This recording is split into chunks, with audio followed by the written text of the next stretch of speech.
People are complicated. You don't get to just show up, dream up a bunch of ideas, and expect that everyone's going to fall in line, not ask questions, and just buy into whatever you dream up.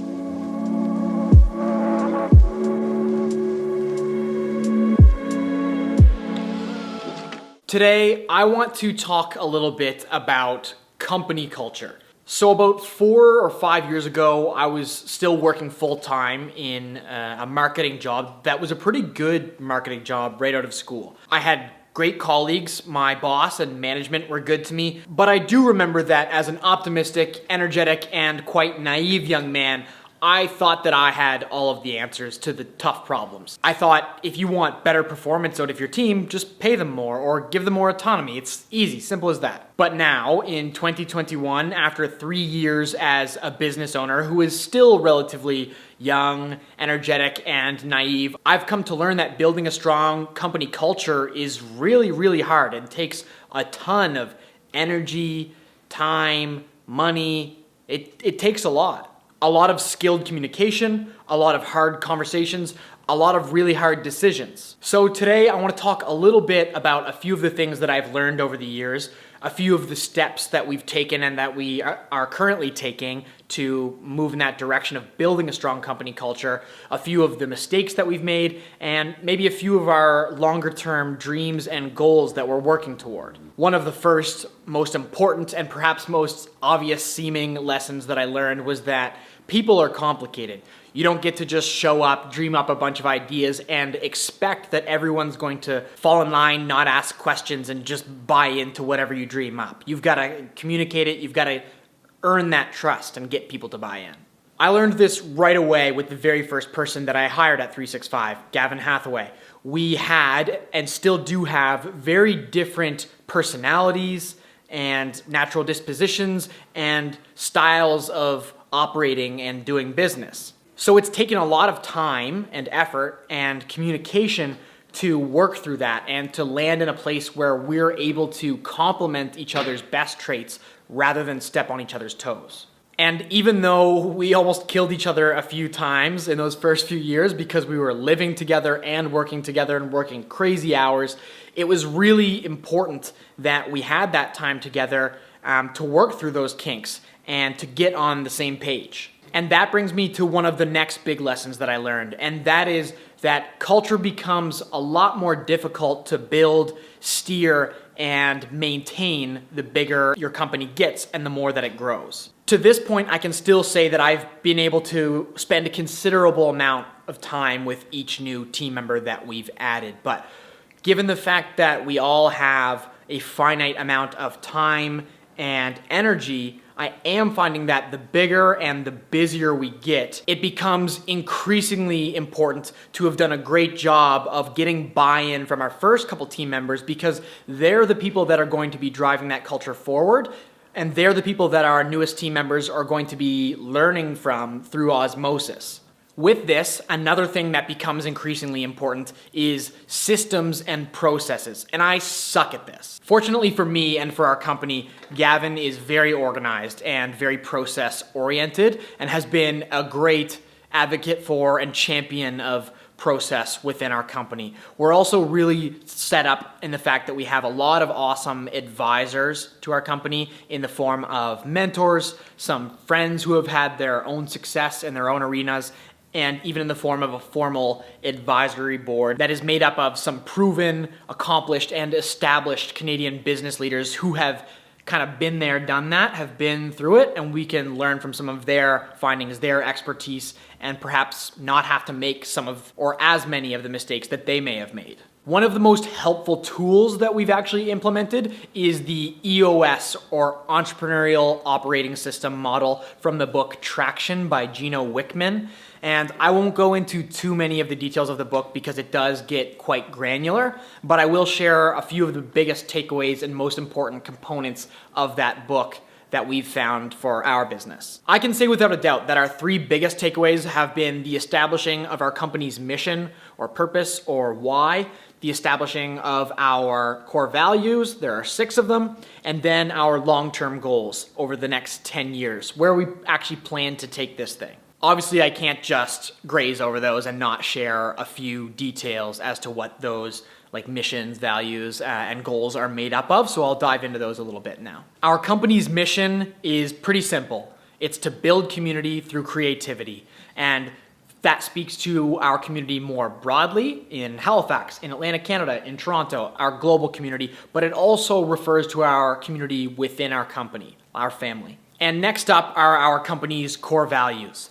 So the first and absolute most important company core value, without question, is mustache.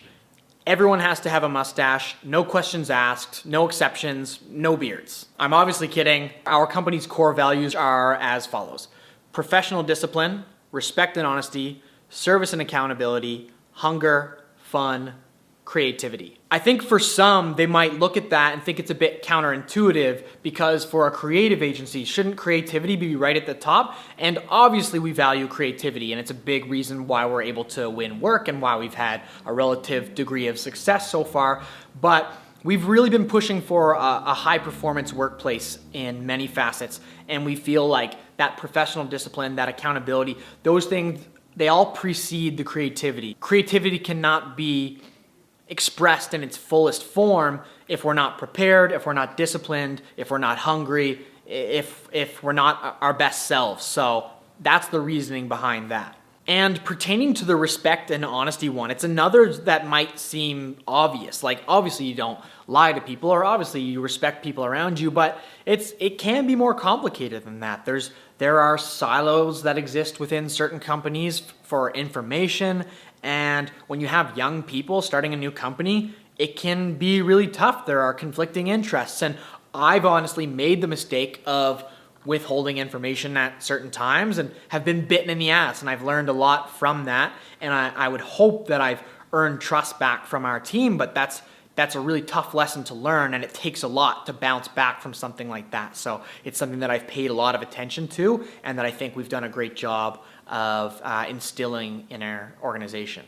In terms of how we're actually upholding and living up to these values, we've recently implemented a performance review system in which we're meeting with each team member at the end of every month and scoring them against these core values. So rather than a performance-based model where it's all predicated on performance in terms of numbers or output or revenue or projects completed, we're scoring our team members against these core values. And where that got a little bit tricky is the fact that they're so qualitative and subjective, but where we've landed is that we're going to be scoring everyone against their previous month. So did they actually improve on said core value? Are they taking strides to take that seriously and push that forward? Because again, we see ourselves as a high performance organization. It's not about just showing up and doing the bare minimum. It's about how can we actually improve in these key areas of our business.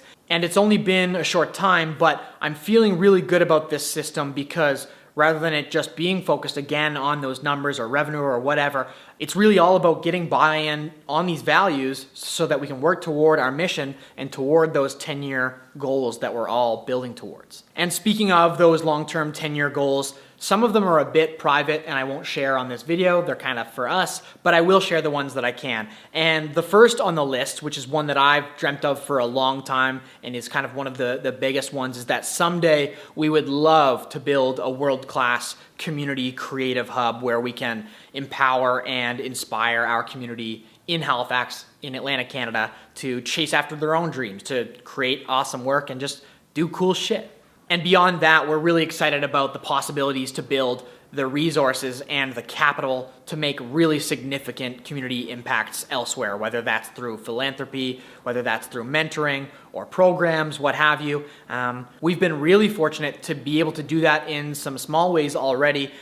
We have been able to raise and donate tens of thousands of dollars over the past 3 years to different organizations.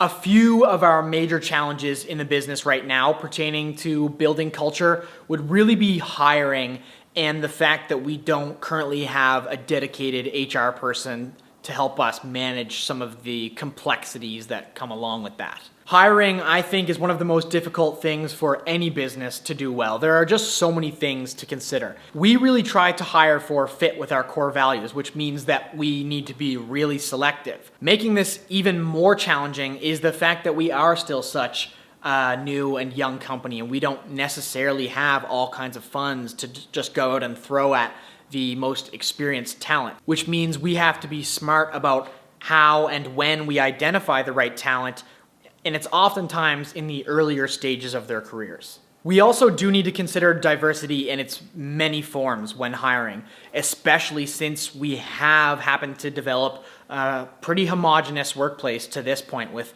all white males on our video team. I could talk for a long time about some of the reasons why this is the case currently, and perhaps some of the larger issues that speaks to in our society and our systems, but that's a whole other conversation. For now, I will say that it is a constant point of conversation and consideration for us as a company, especially within our leadership. It's something that we're prioritizing and weighting more and more heavily as we move forward and take the steps that we need to address that. I will absolutely be the first to admit that we have not built a perfect company culture, nor do we ever expect to, nor do I believe that's even possible to do given the complexity of just human beings.